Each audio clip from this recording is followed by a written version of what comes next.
புது கலர்ஸ் புது ஃபேஷனோட தி சென்னை சில்க்ஸ்ல இந்த பொங்கலை ஓஹோன்னு கொண்டாடுங்க. தி சென்னை சில்க்ஸ், ஸ்ரீநகர், வேளச்சேரி, குரோம்பேட் மற்றும் திருவள்ளூர்.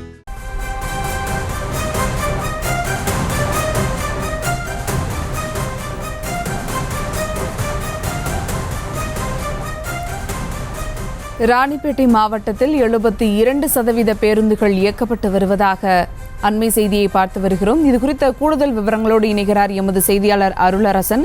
வணக்கம் அருளரசன், விவரங்கள். நிச்சயமாக சுபா. ராணிப்பேட்டை மாவட்டத்தில் இந்த தொழிற்சங்கம் நடத்திய போராட்டம் காரணமாக 72% அரசு பேருந்துகள் தற்போது வரை இயக்கப்பட்டு வருகிறது. ராணிப்பேட்டை மாவட்டம் ஆற்காடு அரசு பேருந்து பணிமனையிலிருந்து மொத்தம் 85 பேருந்துகள் பேருந்துகள் தற்போது இயங்கி வருகிறது. இந்த நிலையில் தமிழ்நாட்டில் 8 அரசு போக்குவரத்து கழகங்கள் செயல்பட்டு வரும் நிலையில் இவற்றில் 1 லட்சத்துக்கும் மேற்பட்ட தொழிலாளர்கள் பணியாற்றி வருகின்றனர். மேலும் இவர்களுக்கு கடந்த பல ஆண்டுகளாக வழங்கப்பட வேண்டிய பழைய ஓய்வூதிய பண பலன்கள் கிடைக்கவில்லை. பணியிலிருந்து ஓய்வு பெற்றவர்கள் 96 மாத அகவிலைப்படி வழங்காமல் இருப்பதால் அதனை உடனே வழங்க வேண்டும் என்ற பிரதான கோரிக்கையை தொழிற்சங்கங்கள் வலியுறுத்தி வருகின்றது. இது தவிர பணியில் இருந்து ஓய்வு பெற்ற ஊழியர்களுக்கு எவ்வித பண பலனும் 13 மாதங்கள் வழங்கப்படவில்லை.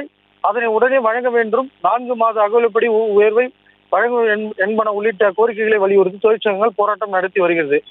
இந்த நிலையில் நடத்திய 3ஆம் கட்ட பயிற்சி தோல்வியில் முடிந்ததால் முன்னதாக திட்டமிட்டபடி இன்று காலை முதல் அண்ணா தொழிற்சங்கம், CITU, பாமக உள்ளிட்ட போக்குவரத்து தொழிற்சங்கங்கள் வேலை நிறுத்த போராட்டத்தில் ஈடுபட்டு வருகின்றனர். இந்த நிலையில் ராணிப்பேட்டை மாவட்டம் ஆற்காடு அரசு பேருந்து பணிமனையிலிருந்து மொத்தம் 85 பேருந்துகள் மக்கள் பயன்பாட்டிற்காக இயக்கப்பட்டு வருகிறது. இதில் காலை 4 மணி முதல் 7 மணி நிலவரப்படி பணிமனையிலிருந்து 40 பேருந்தும், ஆங்கங்கே செல்லும் 22 பேருந்துகள் என 62 பேருந்துகள் வெளியே சென்றுள்ளன. மேலும் இந்த போராட்டம் காரணமாக மாவட்ட துணை கண்காணிப்பாளர் பிரபு தலைமையிலான போலீசார் 60க்கும் மேற்பட்டோர் பாதுகாப்பு பணியில் ஈடுபட்டு வருகின்றனர். மேலும் ஆற்காடு போக்குவரத்து பணிமனையில் இருந்து தற்போது 72% பேருந்துகள் சென்றுள்ளதாக கிளை மேலாளர் திருமணி தகவல் தெரிவித்தார். விவரங்களுக்கு நன்றி அருளரசன். செய்திகளை உடனுக்குடனும் துல்லியமாகவும் தெரிந்து கொள்ள சப்ஸ்கிரைப் பண்ணுங்க.